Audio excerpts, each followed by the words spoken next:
¿Qué tal? Muy buenos días a todos.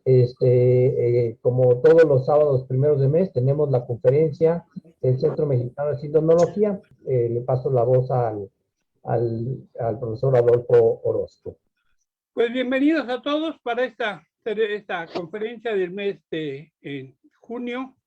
Tenemos el día de hoy una conferencia muy especial. Le damos la bienvenida al arquitecto Lorenzo, que es quien nos va a dar la plática. Es la primera vez que comparte con nosotros su conocimiento, toda su experiencia, para hablarnos pues de una de las capillas insignes de la Sábana Santa y otras capillas previas.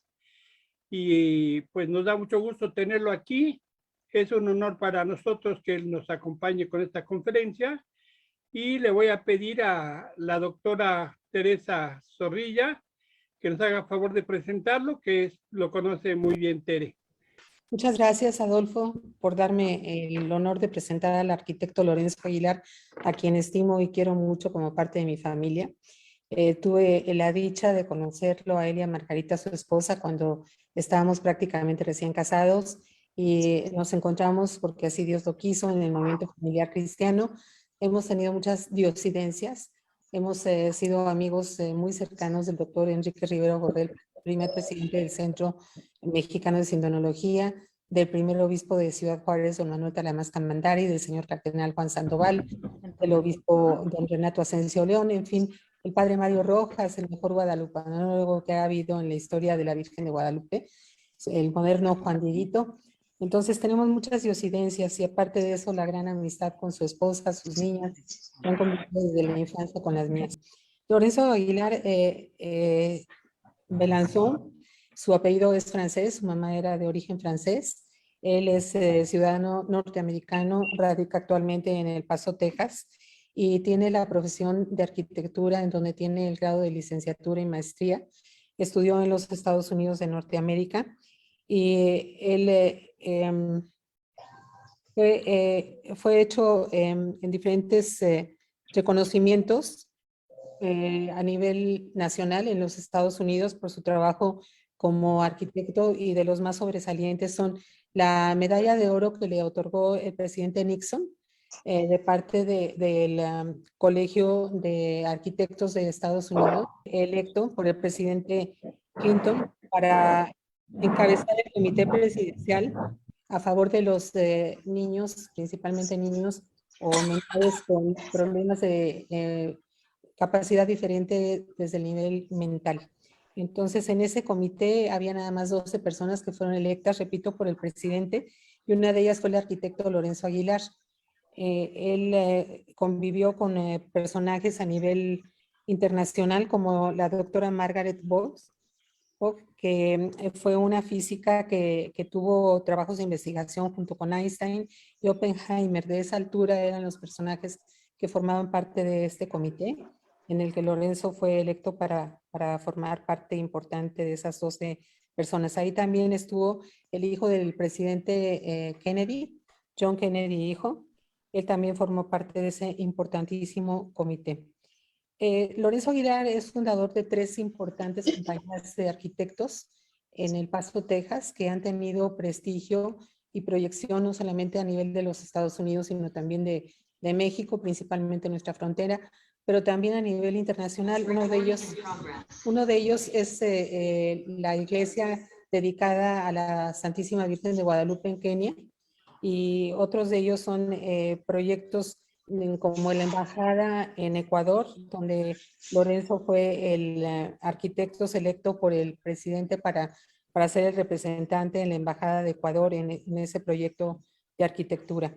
También, perdón, fue en Bolivia, fue en Bolivia, y también ha hecho en su compañía trabajos muy importantes para desarrollar proyectos y la construcción de obras como hospitales, escuelas, universidades, museos, centros comerciales, proyectar ciudades que se van a construir o a fundar.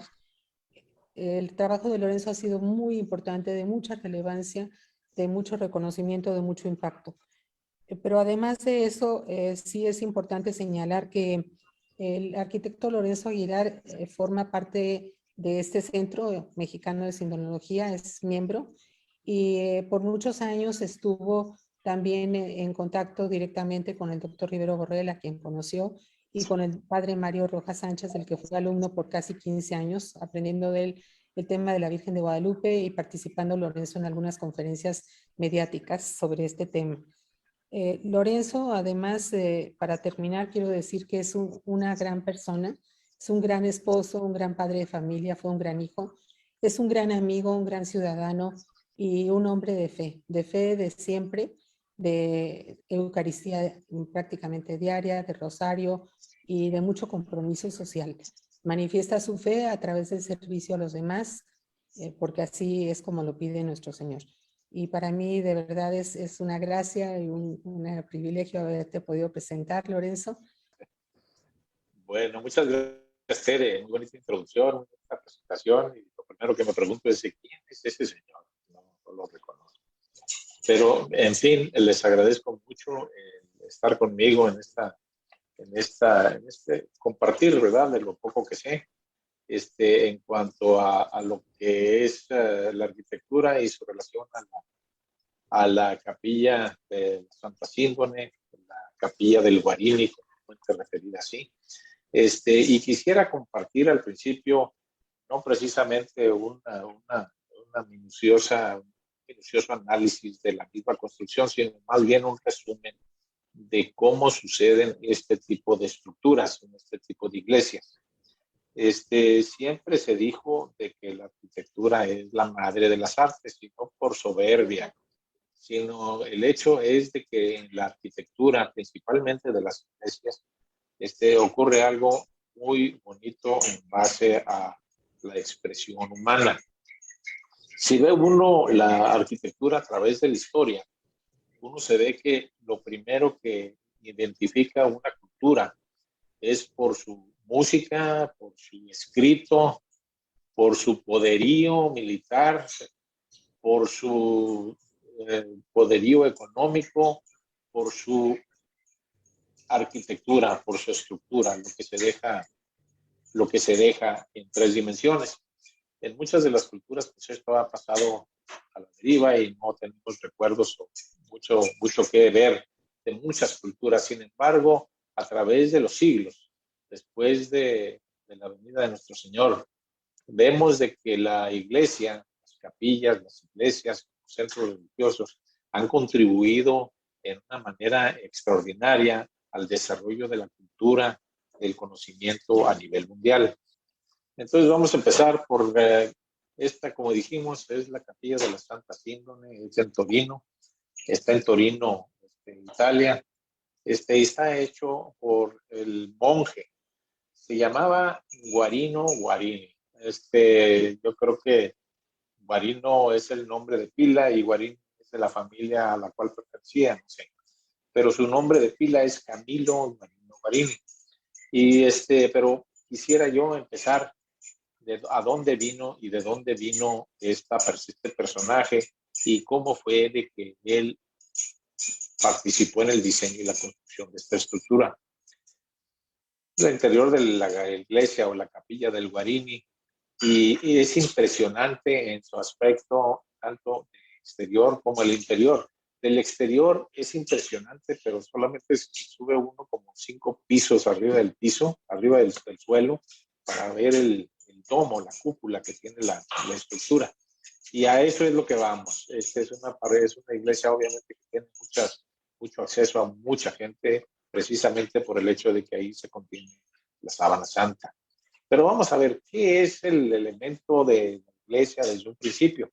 Desde un principio, aquí tengo fotografías de lo que fueron las iglesias antiguas, las primeras, en las cuales tuvimos la fortuna, tanto la doctora Valenzuela como yo, y mi niña, de visitar. Entonces, muchas de estas iglesias o lugares de juntas al principio de la cristiandad se efectuaban en cuevas, en lugares donde a razón de alguna persecución o a razón de la misma comodidad o la mejor seguridad, se efectuaban las primeras reuniones del cristianismo, tanto no nomás por la misma Palestina, Israel, sino también en Asia Menor. Muchas de las principales se encuentran todavía vigentes, como lo ven en la fotografía de la Puerta Azul, todavía se utilizan como iglesias. Y las partes de la izquierda, que son dos capillas, una de la Santa Leche y otra de San Jerónimo, que se efectúa y se utiliza todavía aún hoy en día como iglesia. Y esto da raíz a una manera de pensar. Por lo general, a reserva de las luces de la fotografía superior izquierda, las iglesias son especie de lugares asociados con algo lúgubre, ¿verdad? Una catacumba, como un lugar muy especial. Y da eso a nacer a una manera de pensar de lo que quiere decir una iglesia para muchas de las sectas religiosas. Y por lo general, las gentes que empezaron a hacer este tipo de relación en cuanto a qué se puede transmitir eso a nivel estructural, pues los romanos fueron los copiones, son los primeros que copiaron este tipo de estructura, y me refiero especialmente a los domos. El domo, una de las cosas principales que tenemos al acceso ahorita en la ciudad de Roma, son tres, ¿verdad? Que son el Foro Romano, es el Coliseo, y el otro es el Panteón de Agripa. Agripa, acuérdense que era el general de César Augusto. El Panteón que vemos ahorita se le dice Panteón de Agripa, pero en realidad se construyó 125 años después de que muriera Agripa.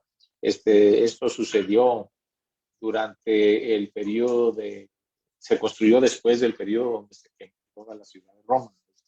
Pero se le quedó el nombre de Agripa, pero en realidad lo construyeron los flaminios. El flaminio, estamos hablando de las personas que construyeron ¿cómo se llama? El Coliseo y parte del Foro Romano. Estamos hablando de Adrián, Tito y Vespasiano. El Panteón de Agripa tiene una estructura bastante interesante porque en realidad es un concepto muy sencillo.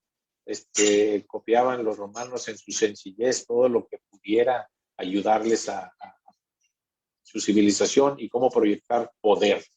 En este caso, el panteón se efectuó para llevar a cabo una adoración a los dioses del panteón romano. Y de hecho, es un círculo perfecto, tanto el domo al llegar al piso. Es el único edificio que podemos decir está en las mismas condiciones, sin una remodelación extensa desde el tiempo de los Césares. Y de hecho lo salvó Rafael. Rafael es el que se antepuso ante las gentes, ante el Papa, para que ya no se destruyeran las ruinas romanas, porque acuérdense que todas las ruinas romanas son ruinas porque el cristianismo al principio empezó a quitar columnas, mármoles, etcétera, de todas las construcciones, y nomás quedaba este edificio, y este edificio lo salvó Rafael. De hecho, está enterrado Rafael en ese edificio.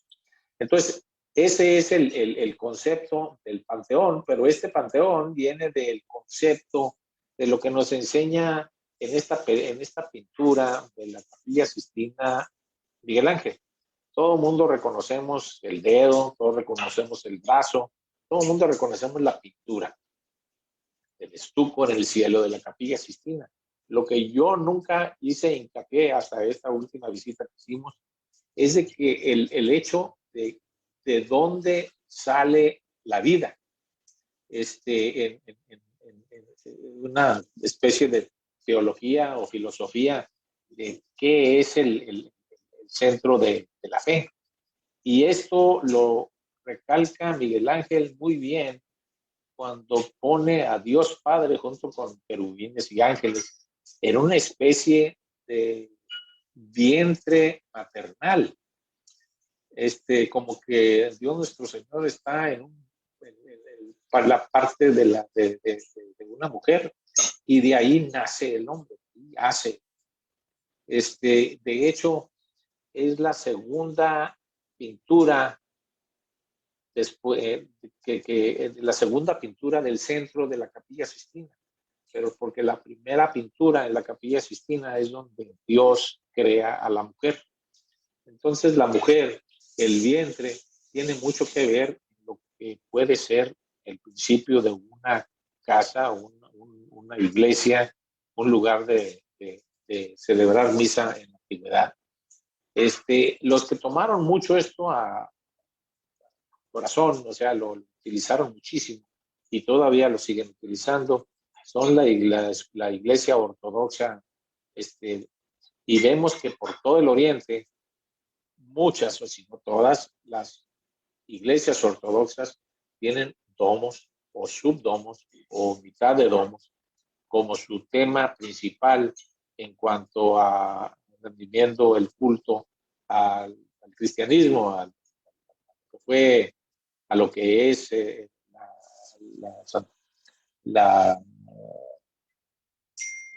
lo que es el altar, lo que es la hostia, el vino, y la conversión de los mismos al cuerpo y sangre de nuestro Señor.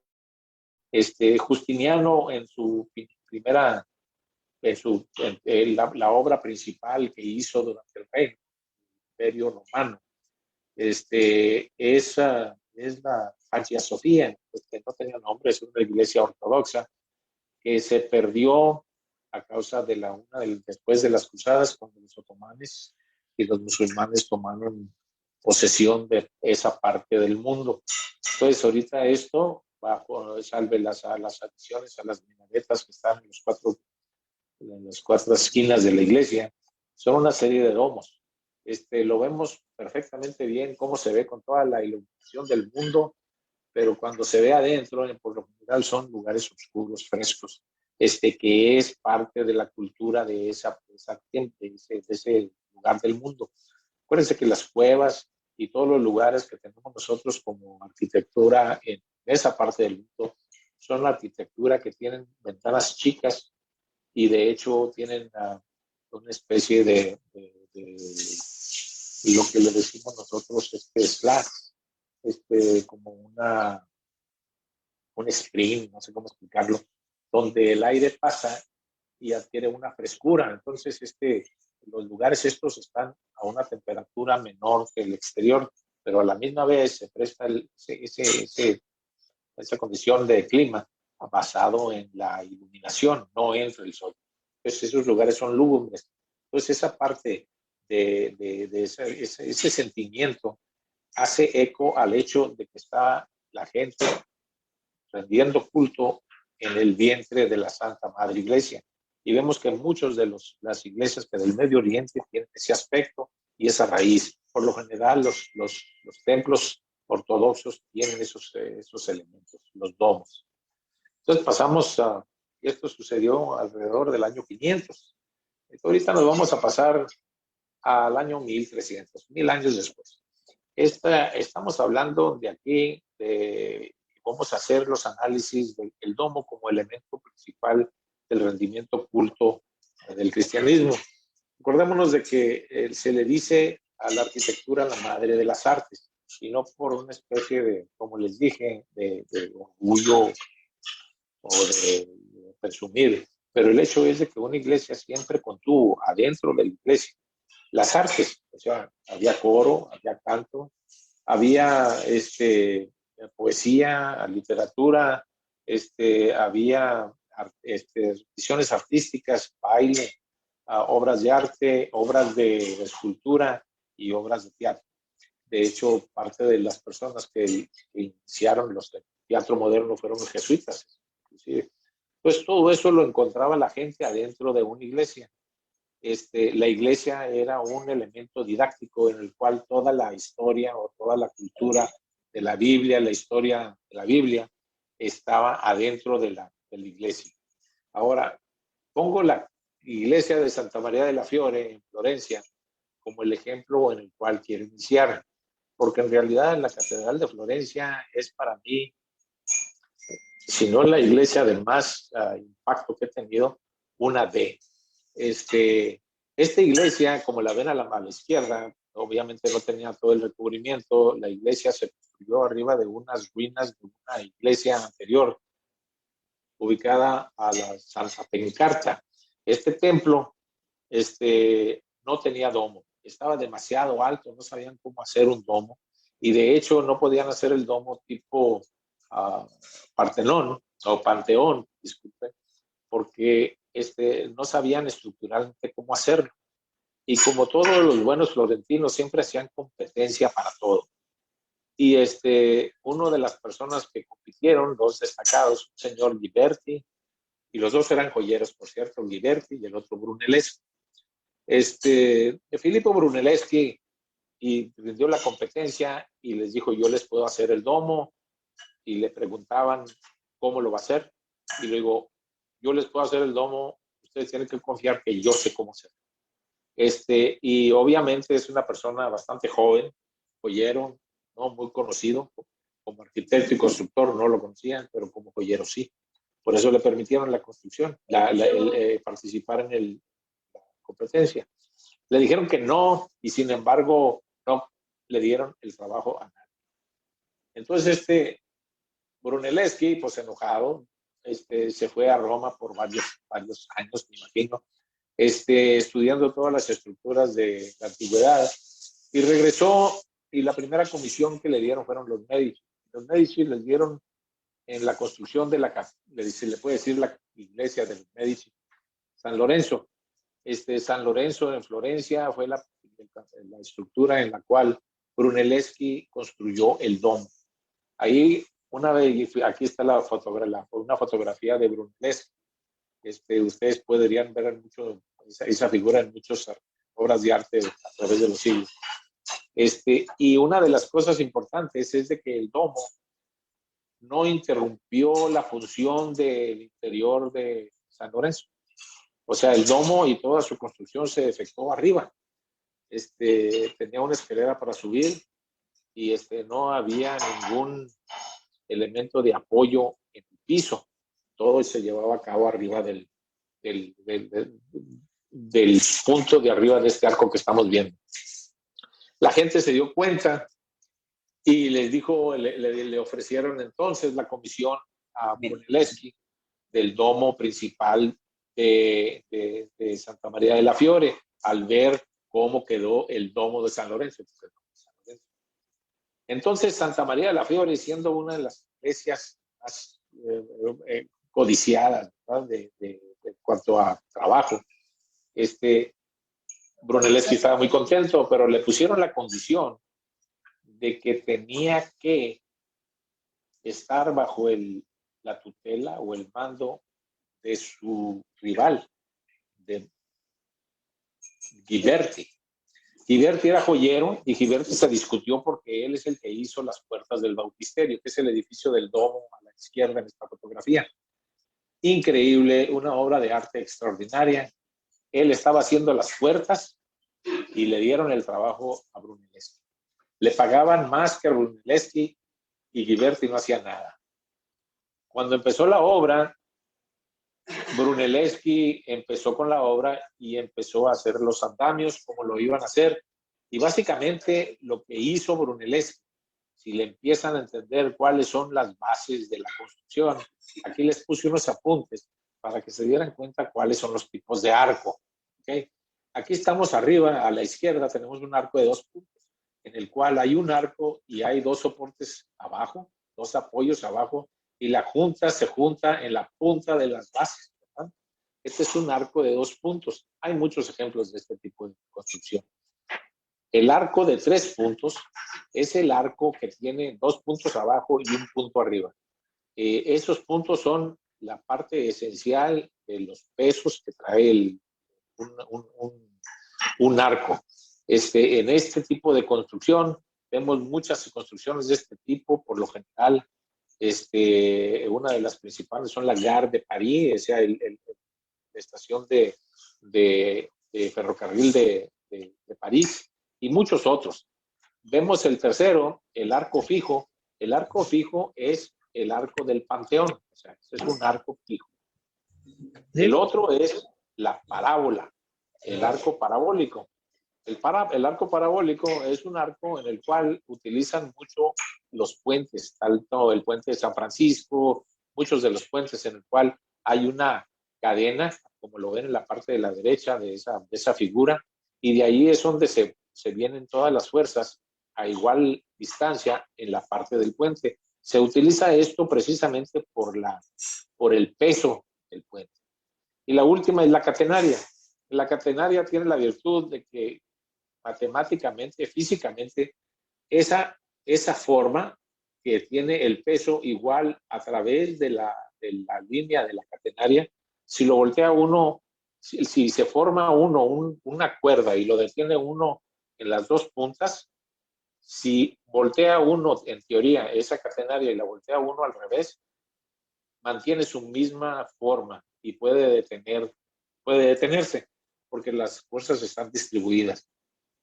A la derecha, el Panteón de Agripa, eso es lo que tiene. Es una combinación de arco fijo y arco en 3 puntos. Porque lo que pasa, el arco fijo, en el sentido de que todas las fuerzas se vienen a la parte de la base, y la parte de la base tiene unas fuerzas que tienen que estar contrarrestadas para empujar la estructura, para detener el domo que está empujando hacia afuera, y también detener el peso del domo. El domo del Panteón arriba tiene una losa de concreto, porque los romanos eran expertos en el concreto, que se viene engruesando hacia abajo para transferir los pesos. El tipo de abajo de Santa María de las Flores, si lo puedo dar un análisis, es como un plátano, ¿sí? La punta de un plátano. El plátano no tiene la forma ni de catenaria ni de un círculo de arco fijo, sino es más bien forma de huevo, una catenaria más bien, en la cual las fuerzas las fuerzas laterales nunca se van a hacer más grandes que las fuerzas que van hacia abajo. Entonces, todas las fuerzas del domo vienen hacia abajo directamente. Entonces, muy bien se puede detener el cordón se puede detener las fuerzas hacia el lateral, siendo de que en aquel entonces se utilizaban unas cadenas. Entonces, en la base de ese domo, Brunelleschi utilizó varias cadenas para detener el domo fijo y que pudiera contrarrestar las fuerzas que subieran hacia el lado del domo. Este domo tiene la característica esa, pero hay muchas historias alrededor de la construcción del domo, porque lo principal era de que ellos querían tener abajo, poder practicar y ejercer la misa. Sin embargo, no querían que toda la construcción de allá arriba tuviera algo que ver con lo de abajo. A la derecha se ve cómo no nomás hubo competencia para el domo, sino que hacían competencia para levantar las losas, las piedras hacia arriba. Entonces había muchas competencias. Acordémonos de que estamos hablando de 1390 ahí por ahí, cuando se empezó a hacer esta iglesia. Entonces las máquinas que están allá arriba son las máquinas que ganaba la competencia Brunelleschi. Él es el que diseñó esas máquinas. De hecho, esas máquinas son las máquinas que Leonardo da Vinci tiene dibujados y se le atribuyen esas máquinas a diseños de Leonardo da Vinci. Sin embargo, Leonardo da Vinci era un niño cuando estaba haciendo Brunelleschi toda esta construcción. Ese es el tema y cómo se ve y cómo se construye el domo de la Catedral de Florencia. De hecho, lo último que no se hizo fue precisamente esta parte. Esta parte se hizo después de que Brunelleschi muriera. Todavía ve uno de que cuando sube uno al domo, se ven todavía las partes de las estructuras y de las máquinas que se utilizaron para subir todas esas losas.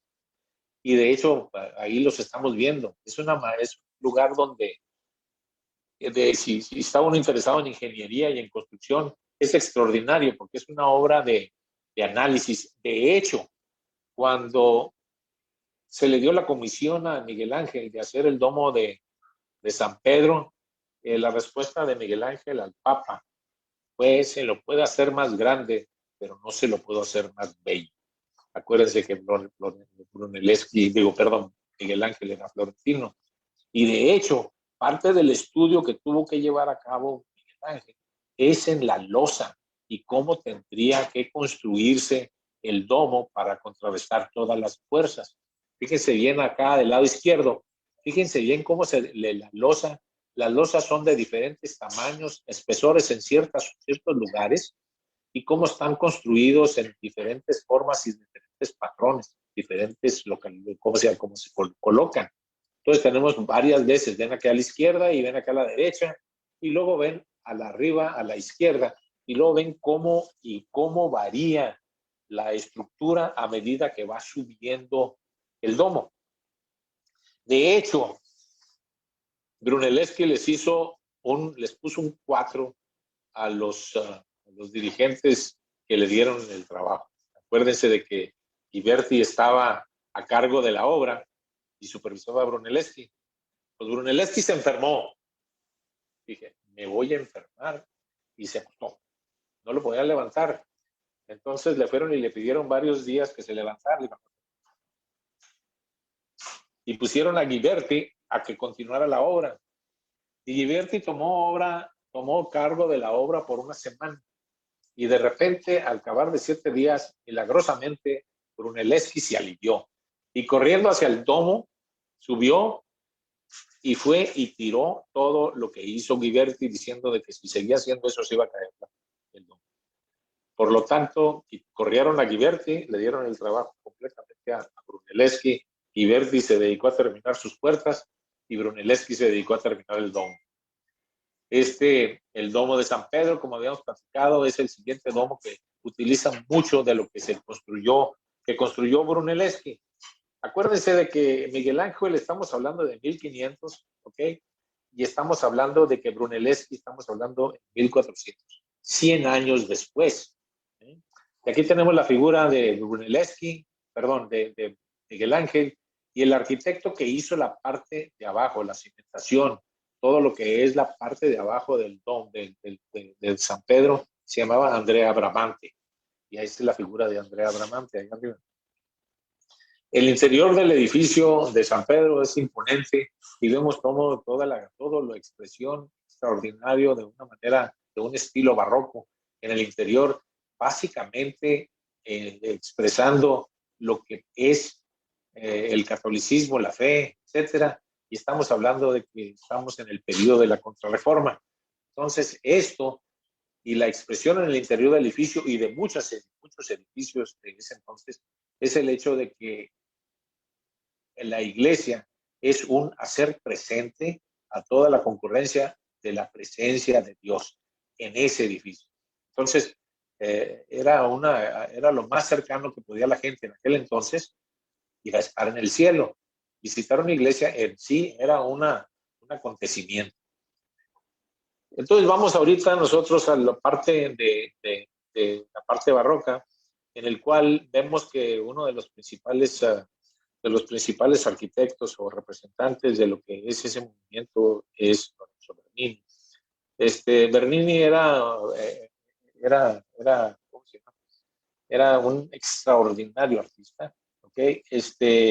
Junto con los grandes Miguel Ángel, Rafael, todos ellos. Y vemos cómo él hace en sus obras parte de lo que es ahora el Vaticano. Bernini es el que hizo la columnata alrededor de la plaza de San Pedro. Bernini es el taller de Bernini es el que hicieron todas las esculturas de arriba, todos los santos que tenemos.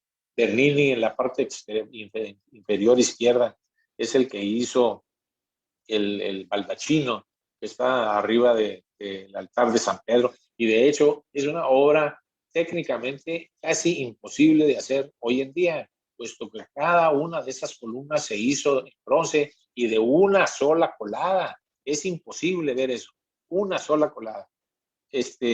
Extraordinario movimiento, lo que puede decirse cielo en la tierra.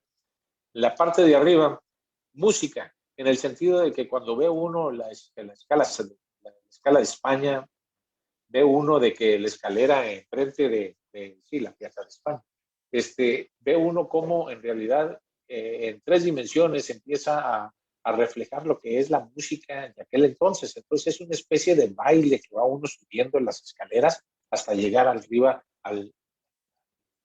a la iglesia. Y de hecho nos deja 4 de las esculturas de barroco más representativas y más famosas, y de hecho lo mejor que hizo Bernini en su vida en cuanto a escultura. Y de hecho, la principal es la que está en medio, que es el Éxtasis de Santa Teresa. Las otras 3 obras están en Santa María de la Victoria, ¿ok? Aquí en estas 3 esculturas están en la Villa Borghese.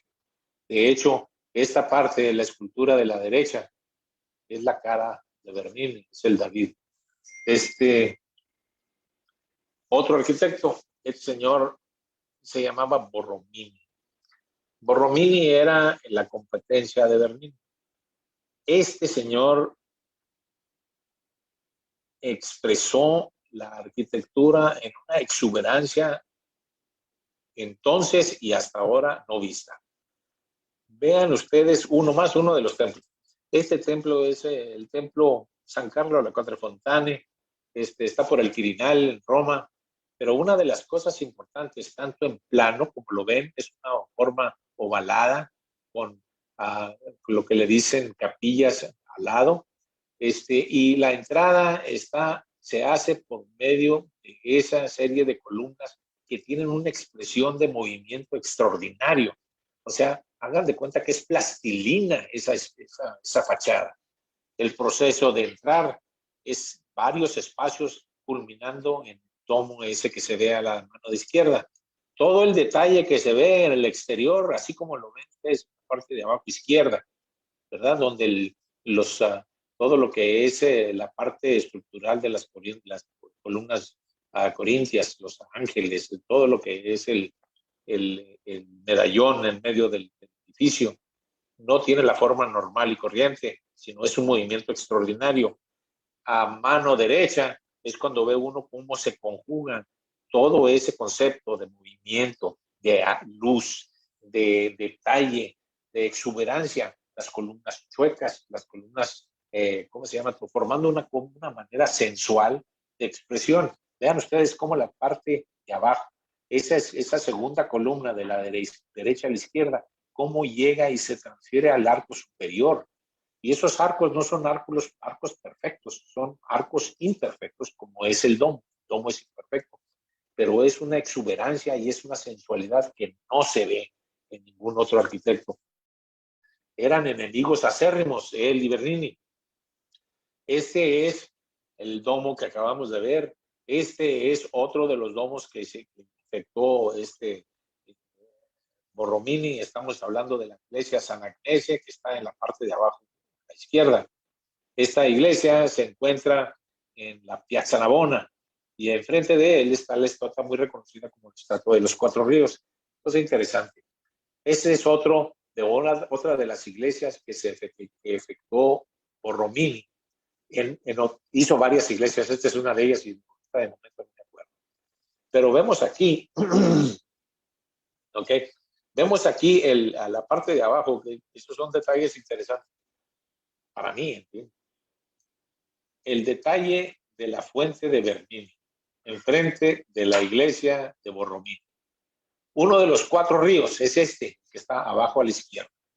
La expresión del personaje del río es uno de espanto y está como cubriéndose la vista con la mano, como que se asustó, ¿verdad? De hecho, ese señor está viendo directamente a la fachada de la iglesia de Sant'Anna, como diciendo, qué edificio horrible. Y ese es un detalle de que lo ve uno y ve uno cómo era la competencia en aquel entonces. La gente se barría por conseguir comisiones. Vemos otros de los obras acá al Quirinale, tenemos nosotros acá en la parte de arriba a la izquierda, esta es obra de ¿cómo se llama? De Borromini, la siguiente es otra obra del Borromini, y estas dos obras son obras no muy conocidas, ¿ok? Pero una de las cosas que se ve uno es de que la estructura en estos 2 casos la expone de una manera muy singular. O sea, no vemos nosotros mucho adorno, nomás vemos la estructura y cómo eso hace el aspecto más ligero, ¿verdad? Como que le da no nomás sensualidad, sino que razonamiento a lo que está pasando. Y nos pasamos ahorita nosotros a la iglesia en la cual se encuentra la Santa Sildon en Torino. Como habías nos dicho Marino Guarini, es famoso por esta iglesia. Es una iglesia que él tomó después de que el arquitecto original la llevó a cabo como 60%, 50%, y él tomó la construcción de esta obra. Este señor Guarini era un monje y ejerció en varias partes, ¿verdad? No nomás ¿cómo se llama? No nomás en Italia, en la área en la área, pues sí, de Milano, etcétera, de Torino, esa parte de la Italia, sino también ejerció en Francia, ejerció en Portugal. Y desafortunadamente hizo varias iglesias y como la mitad de ellas por terremotos han sido destruidas y no se vuelven a construir. De hecho, esta iglesia sufrió una quemazón en 1997, una de varias, en el cual tuvo que obtener una restauración muy seria.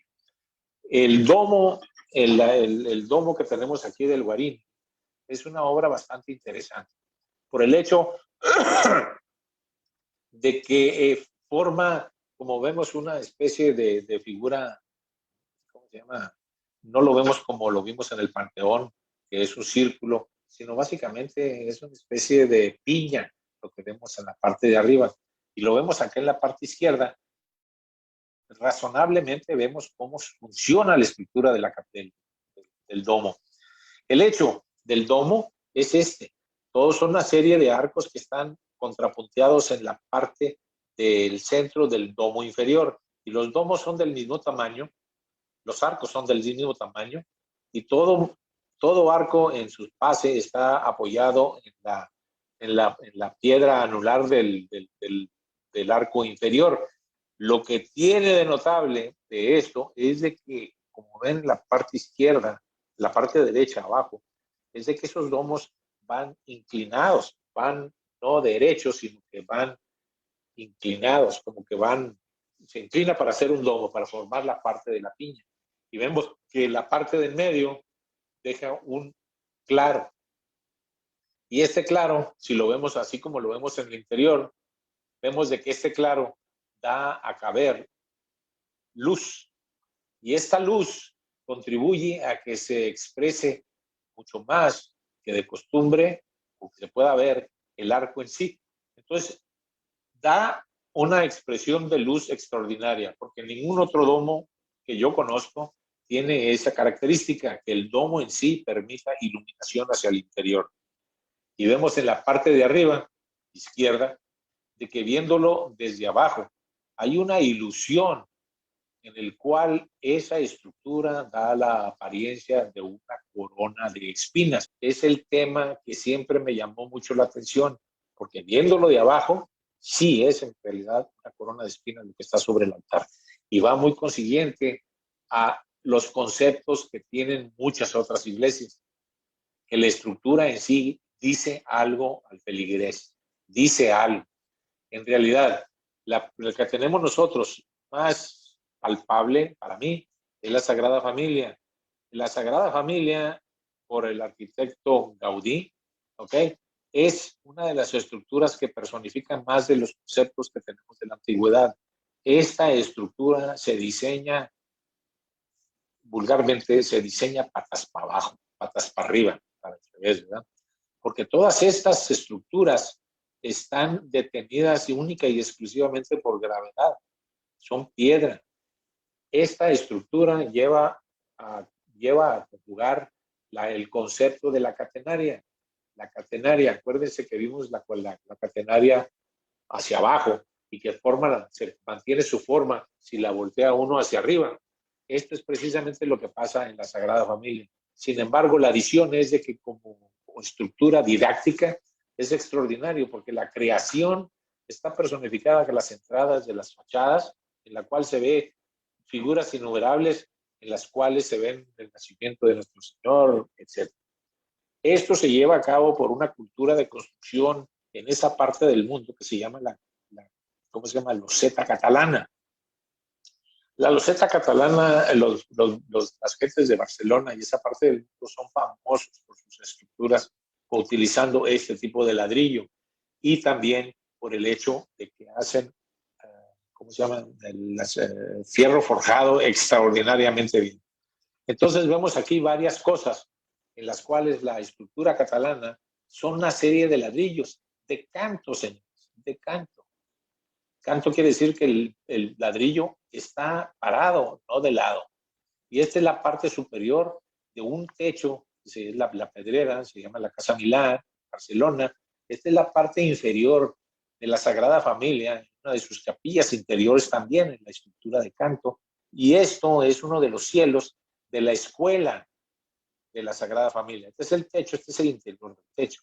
Y todo da conjugado una ilusión de alegría y belleza en esa Sagrada Familia. El tercero, lo de abajo a la derecha, vemos cómo nosotros vemos cómo la iluminación contribuye a la apreciación de lo que es el interior de la Sagrada Familia. Este es el plano de la escuela, ¿nos acordamos? Pero él siempre hace relación en alguna manera del amor de la Sagrada Familia. Este es a la parte superior izquierda, es el plano de la escuelita esa que tiene 3 clases, 3 corazones, todos en punta, todos juntos, dando significado al cariño y el amor que tiene Nuestra Señora, San José y nuestro Señor. El interior de la basílica es una cosa extraordinaria, es una ejecución de luz, color, vida, en el cual la iglesia en sí cobra un ambiente de vida, porque cuando pasa el sol, las luces y los colores se opacan, entra el sol y los colores obtienen una brillantez extraordinaria. Ahí en realidad es donde yo veo mucho de lo que les estoy platicando, de que Dios está vivo. Vean en la parte superior y vemos esta misma expresión de luz, de estructura, de todo lo que es la arquitectura y lo que es una obra didáctica, la cual aprende uno mucho. En este caso, la presencia de Dios nuestro Señor en la tierra. Esto se muestra mucho en otras estructuras, de una manera muy evidente. Las compartieron ustedes. La parte de la izquierda, una corona de espinas sobre el altar. La parte, esa fotografía de la iglesia que estamos viendo, que en el círculo izquierdo, el infinito y la grandeza de la Trinidad. No sé cómo se llama la iglesia, pero es una cosa extraordinaria. Y la parte de abajo, a la derecha, Cristo resucitado. Cristo resucitado y en ascensión, donde ve a uno el Cristo y va subiendo hacia el cielo. Señores, esta es una de las cosas que se me hace bien interesante. El hecho de que una arquitectura como es la Capilla del Marino haya obtenido ¿cómo se llama? Ese resultado de que cuando ve uno la sábana santa, donde está la sábana santa, ve uno también Cristo crucificado en el mismo lugar. No tengo más que decir, nomás que me gustó mucho compartir todo este tour de arquitectura en el cual yo he aprendido mucho. De hecho, he aprendido muchas cosas, por cierto. En fin, termino como siempre termino mis discursos colorín colorado. ¿Alguna pregunta? Muchas gracias, arquitecto Lorenzo. Bueno, algo que faltó decir que él ha dado 7 años historia de la arquitectura, si mal no recuerdo, en una universidad allá en El Paso. Sí. Y la verdad, pues muy ilustrador y conocer toda donde está en la Catedral de San Juan Bautista, donde está la sábana santa, ¿no? Abajo de la capilla de Guarini. Una extraordinaria forma de presentar, porque esto de veras no tiene parangón, como dicen. Es que es el Piamonte es donde está el Turín, los Piamontes. Y qué bárbaro, ¿no? Es que todas las estructuras, estas gentes, pues como usted que es arquitecto, de veras, hace poco pasaron en History Channel los genios de las construcciones y de la arquitectura. No, es que de veras el que Dios le da el don, qué maravilla, porque hacen de una cosa que uno dice, ¿de dónde lo sacaron? Lo tienen adentro, nada más es como Miguel Ángel que decía, pues nada más le quito al mármol lo que le sobra. O No, ustedes con también cualquier cosa hacen puentes, hacen edificios, iglesias. No, es que el arte, a mí yo soy una enamorada del arte, iba a estudiar historia del arte, tomé algunos cursos, pues ya no pude hacer la carrera por situaciones familiares, pero me encanta. Bueno, una conferencia súper excelente y conoce uno en este tour maravilloso, de veras, para usted y para toda su familia, muchas felicidades. Muchas gracias. Muchas gracias. A ver, Toda una clase de maestría sobre A ver. arquitectura. ¿Por favor, Elsa? A ver, Elsa. Bueno, yo quiero de verdad felicitar al arquitecto Lorenzo. Muy, muy bonita exposición. De verdad que pues yo he sido muy poco fijada en ver las estructuras de los templos y pues no he tenido la oportunidad así de viajar por todo el mundo para contemplar tanta belleza, ¿no? Entonces, pues muchas, muchas gracias, arquitecto, por compartir. Me quedo con ganas de querer amplificar, perdón, de querer amplificar los domos. Están hermosos, de verdad, muy bonitos. Felicidades. No, Rafael de la Piedra.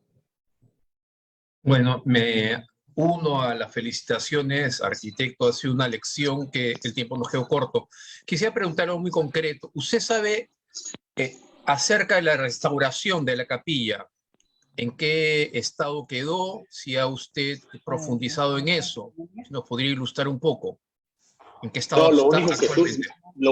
lo único que sé es de que el templo sufrió ese daño en el 97 y de que se tardó mucho tiempo, pues tenían el tiempo cerrado, años se tardaron en restaurarlo, pero no sé detalles, no me metí yo en ese ámbito.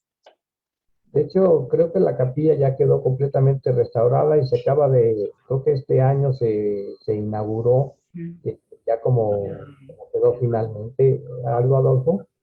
Sí, este año se inauguró.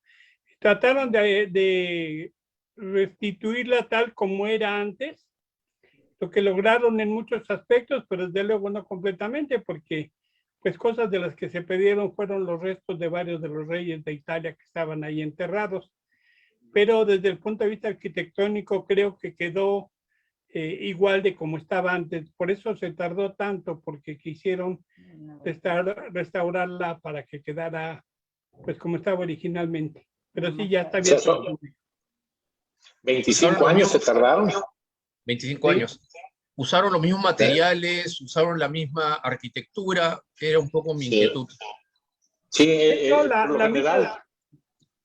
por lo general cuando se hacen restauraciones en Italia hay leyes que tienen que llevarse, y de hecho todos los materiales tienen que ser autónomos. No se puede hacer algo, no se le puede poner materiales nuevos, por así decirlo.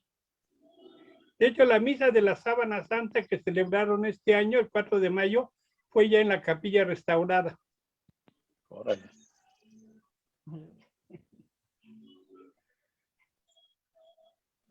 Bueno, tenemos un comentario muy agradecido por permitirnos ver esa magnificencia. Gracias a todos. De Verónica Rivera, que esto está a través de Facebook. No sé si hay ¿Nos puede recomendar algún libro sobre la historia de la arquitectura? Sí, de hecho, cuando estaba haciendo la plática saqué varios libros y los tenía un altero de este tamaño. Sí, con todo gusto les comparto una especie de resumen de todos los libros que saqué para que los vieran. A mí me ha ayudado mucho, y como saben, yo sí soy muy aficionado a la historia, en el cual el resumen de historia de arquitectura ha sido una de mis pasiones, ¿verdad? Pero más bien de la historia en general. Me fascina el hecho de que si piensan ustedes en San Pedro, ustedes no piensan en San Pedro, ustedes piensan en Miguel Ángel. Ustedes ven la capilla del Guarini, se dice, es el Guarini. ¿Quién es ese amigo? Ven ustedes la columnata de San Pedro, ese es Bernini. ¿Quién es Bernini? Si ven muchos de estos arquitectos, ustedes ven al Papa juntarse en la sala del Nerví. ¿Quién es Nerví? Son personajes. Entonces yo lo que me fijo es de que a través de toda la historia son personajes los que llevan a cabo la batuta en cuanto a movimientos. Es extraordinario de que no se acuerde uno de muchas de las otras cosas, sin embargo se acuerda uno de quién lo hizo. Eso es lo que se me hace fascinante de la historia. Es el panteón de Agripa, ¿sí? Es el foro, y lo primero que me dicen, ahí mataron a César, ahí está el Palacio de Adrián, ahí está el Coloseo de los Flaminios, ahí es donde estaba el Coloso de Nerón. Están todos estos personajes que contribuyen mucho al desarrollo de la humanidad, en este caso, en el mundo de arquitectura, que creo yo es uno de los vehículos en el cual el mundo más ha aprovechado desarrollarse, ¿verdad? Porque como que en muchos casos como lo fue pues muchos de los científicos que les pusieron alto, ¿verdad? Pero en su totalidad siempre fueron muy apoyadores a las artes, a la ciencia, a la estructura, a todo lo que es desarrollo humano. Y de hecho, esos son va uno a Roma no a ver nada más, o sea, va uno a ver las cosas que hicieron nuestros antepasados. Extraordinario. ¿Qué ha publicado usted, arquitecto? O sea, de muchas cosas. He hecho en artículos, yo no he escrito libros, artículos en varias revistas, pero no precisamente de arquitectura. Yo en los escritos que he hecho participé en un libro que escribimos con el Comité Presidencial sobre niños minusválidos. He participado en Historia de Arquitectura, pero de Nuevo México. Y como arquitecto en la universidad, lo que me enfoqué yo es conseguir a que los muchachos fueran a medir edificios históricos aquí de la zona, ponerlos y guardarlos, porque muchos de esos edificios se tumban, ¿no? Y ya no queda ningún récord. Eso es lo que yo he hecho. No soy el escritor de la familia, era mi hermano Ricardo. Oiga, ¿habrá algún libro, por ejemplo, así como usted dice, como tipo de biografías, como usted dice, estos grandes arquitectos, personajes y todo, que dijera, haga de cuenta, Bernini, arquitecto, para tener uno que es totalmente inculto en esto, una idea de estos personajes? Hay un libro precioso que documenta la construcción del domo de la Catedral de Florencia. Y es un librito chiquito, pero es no precisamente de la catedral y de la construcción del domo, sino del personaje de Brunelleschi. Y me llama mucho la atención de todas las peleas que tuvo este señor con toda esa gente, ¿ok? Y de que me llamó un detalle muy interesante. Cuando empezaron la construcción del domo, una de las cosas que les interesaba es de que no querían que la gente subiera y bajara, ¿verdad?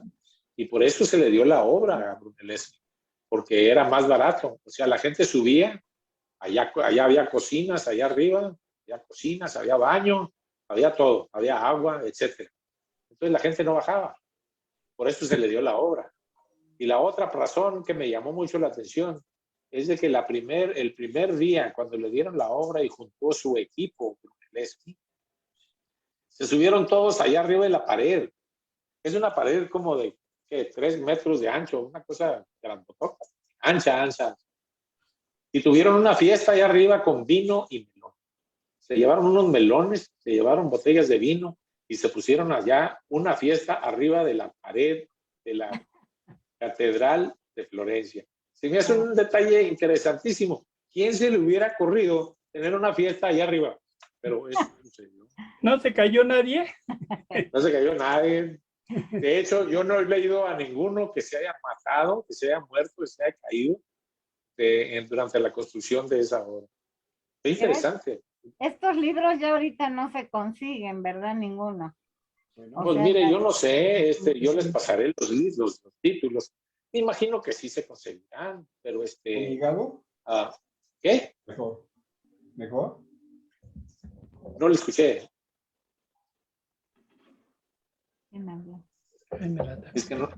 Es que no lo escuché.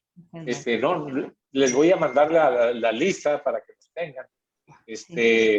Son libros que a través del tiempo he contado y los que tuve en la universidad.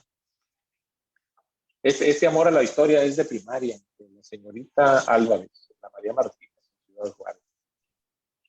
Y a veces da el favor de compartirnos una lista de libros por mail, o sea, se la pasa a Tere, que está levantando la mano. Con todo gusto. Nosotros vemos si los podemos conseguir. Pues felicidades, Clemente, y a su hermosa familia. Muchas gracias. Tere, adelante. Sí, claro que sí. Tiene de verdad una hermosa familia, ¿eh? 3 Sí, hijas. nos enseñó Y un hijo. fotos. Sí, y lo que quiero aclarar nada más es que de verdad es tan extenso el currículum de Lorenzo que sería tema de una conferencia, ¿eh? Porque sí es un hombre muy brillante y sobre todo un hombre que refleja la fe que tiene desde niño, ¿no? En obras concretas hacia este mundo para dejarlo mejor que como lo encontró. Y quería yo comentar de su generosidad, no nada más en obras como esa en que trabajó para niños con capacidades diferentes, que es muy loable, sino que también a nivel de iglesia, él dio varios proyectos para construcción de templos aquí en Ciudad Juárez al cardenal Juan Sandoval, a don Renato Asensio León, para que hicieran templos con el estilo típico que le caracteriza a Lorenzo, fijándose en el aspecto de la simbología litúrgica, que se conserven muchos de los elementos que desgraciadamente a veces se han perdido, de cómo debe ser el atrio, de por qué determinadas cosas que tiene que llevar una construcción de una iglesia o que tenía que llevar en la época colonial, ¿no? Que era muy significativa. Entonces aquí una de las iglesias emblemáticas es la de San Pío X y vale la pena porque es de verdad única en El Paso, es la más bonita.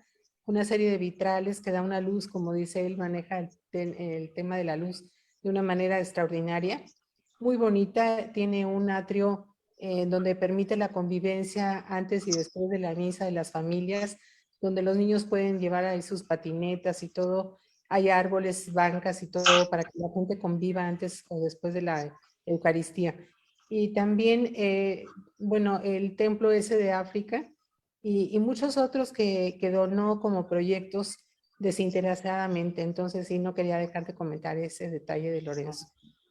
Sí, pues felicidades porque de la riqueza del corazón habla la boca y los escritos y todos los proyectos, la verdad. Cuando se tiene a Dios, se da a mano llena. Felicidades. Cuando se tiene a Dios. Sí, es cierto. Muchas gracias a todos. Gracias a usted, arquitecto.